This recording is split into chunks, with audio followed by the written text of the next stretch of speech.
Judol bukan hanya soal kecanduan, tapi juga aliran dana yang tak bisa dilacak. Lalu kemana sebenarnya uang itu mengalir? Banyak yang percaya bahwa situs-situs judol digunakan untuk mencuci uang triliunan rupiah. Hasil dari korupsi, bisnis legal, bahkan proyek-proyek gelap elit politik. Kenapa situsnya tak kunjung hilang? Karena yang punya bisa aja mereka yang juga membuat undang-undang.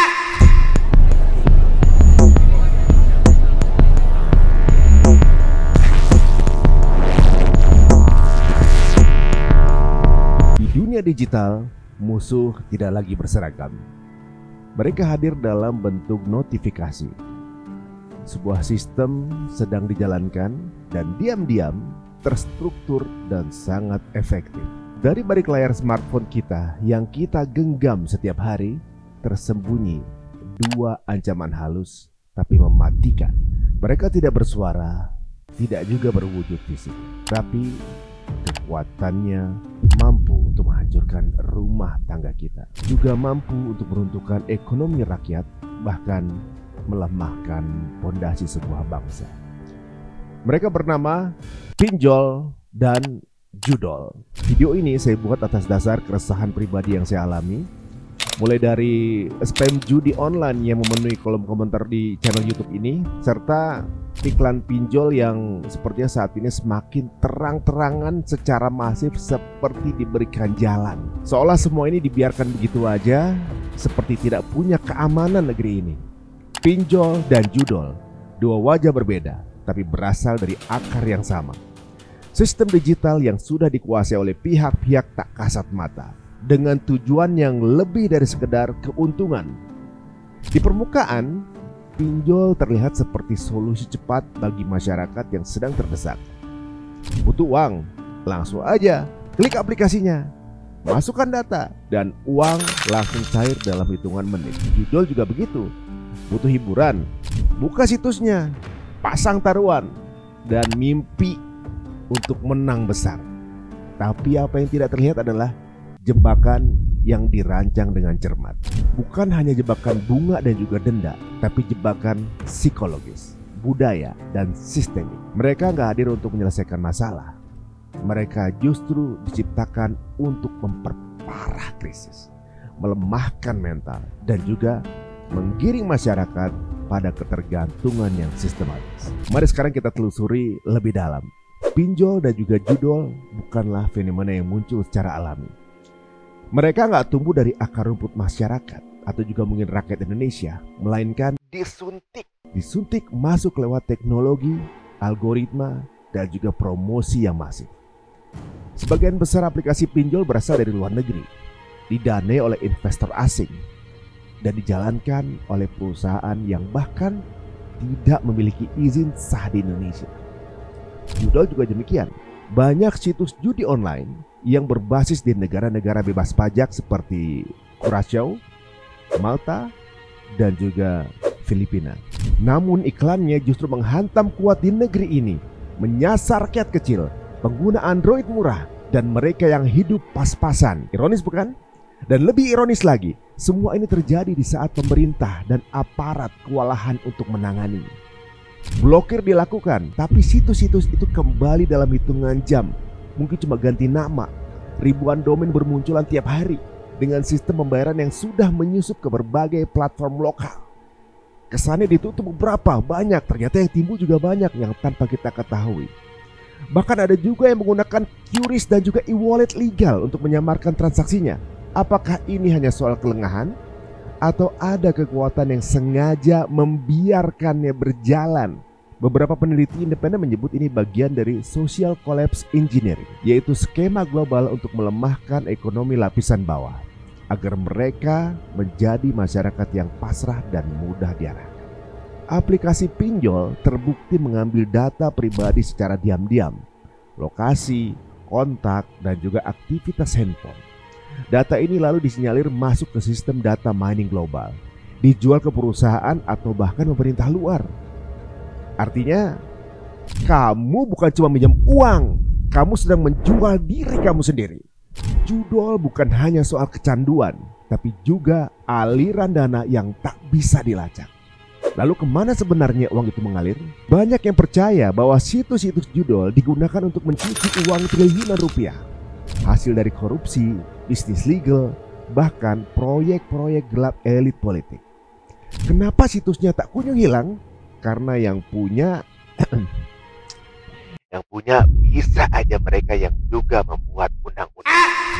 Judul juga dianggap sebagai alat pengalihan perhatian massal, di mana masyarakatnya dibuat sibuk mengejar keberuntungan palsu, berhayal, sementara kekayaan nasional diam-diam dipindahkan ke tangan segelintir orang.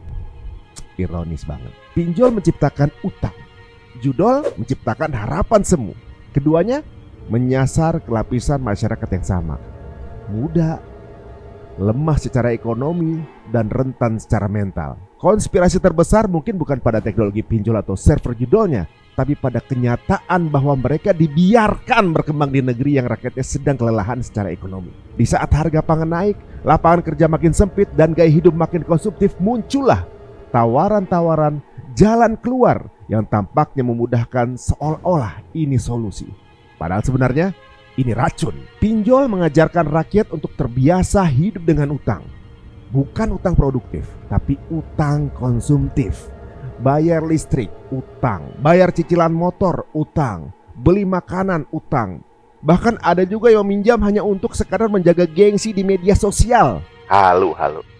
Sekali masuk, sulit untuk keluar. Sistem bunga majemuk yang tidak transparan, data pribadi yang bocor, dan ancaman penagihan brutal. Ini jadi lingkaran neraka yang baru bagi jutaan rakyat Indonesia. Judul gak kalah ganas. Ia merusak dari sisi mental. Ketagihan bermain judi bukan sekedar masalah moral, tapi penyakit. Ini penyakit yang bisa menghancurkan logika, waktu, dan hubungan sosial. Sekali menang, ingin menang lebih. Sekali kalah, ingin balas dendam. Dan ketika semua habis, cuma ada dua pilihan: bunuh diri atau meminjam di pinjol. Ini bukan kebetulan. Ini adalah ekosistem dosa digital yang saling menopang. Dan targetnya rakyat kecil, umat Islam, bangsa yang sedang mencari arah. Beberapa kalangan mulai menyebut pinjol dan judul sebagai bagian dari software perang halus yang tidak menggunakan senjata, tapi memakai ekonomi dan budaya sebagai peluru. Jika penjajahan dulu datang lewat kapal dan juga bedil, sekarang penjajahan datang lewat notifikasi dan iklan TikTok. Dulu musuh pakai seragam militer, sekarang musuh pakai logo aplikasi dan website dengan desain-desain yang catchy dan menarik. Tapi tujuannya tetap sama, menguasai bangsa ini. Bukan secara teritorial, tapi secara psikologis dan struktur. Ini yang dijajah nih. Mereka tahu Indonesia adalah negara yang besar, kaya, dan punya potensi yang luar biasa. Tapi mereka juga tahu jika rakyatnya dilemahkan secara mental, dilumpuhkan secara finansial, dan dijauhkan dari nilai-nilai agama, maka bangsa ini akan runtuh dari dalam. Itulah kenapa pinjol dan juga judul tidak hanya merusak secara ekonomi, tapi juga menjauhkan umat dari Allah. Karena ketika seseorang sudah terjerat hutang, stres, dan kecanduan judi, maka ibadahnya mulai goyah. Sholatnya mulai bolong, dan harapannya bergeser dari Robnya kepada angka hoki, kepada Zeus. Banyak. Disinilah peran agama menjadi krusial. Islam mengharamkan riba dan judi bukan tanpa alasan. Dalam Al-Quran, Allah berfirman bahwa riba dan judi adalah bagian dari perbuatan setan. Bukan hanya merugikan, tapi karena itu menciptakan sistem yang menjauhkan manusia dari fitrah dan juga kehormatan dirinya. Nggak berkah lah pokoknya. Dalam surah Al-Baqarah ayat 275, Allah jelas mengatakan bahwa orang yang terus hidup dengan riba seperti orang yang kerasukan setan. Dan dalam surat Al-Maidah, judi disebut sebagai perbuatan keji dari amal setan yang harus dijauhi agar manusia beruntung. Karena sistem yang dibangun hari ini tidak menghormati nilai-nilai syariat. Kapitalisme digital justru menormalisasi utang, menggoda dengan jackpot, dan memberi ruang seluas-luasnya bagi eksploitasi manusia oleh manusia. Dan semua itu dikemas dalam satu benda kecil, handphone. Senjata paling efektif abad ini. Sekarang coba kita pikir, bagaimana mungkin sebuah bangsa bisa bangkit jika generasinya terjebak di antara aplikasi utang dan slot online? Bagaimana mungkin keadilan sosial bisa tercapai jika distribusi kekayaan hanya berpindah dari rakyat ke penyedia platform asing? Dan bagaimana mungkin negeri ini bisa merdeka sepenuhnya jika sumber daya manusianya hancur oleh sistem yang mereka tidak pernah pilih, tapi dipaksa konsumsi?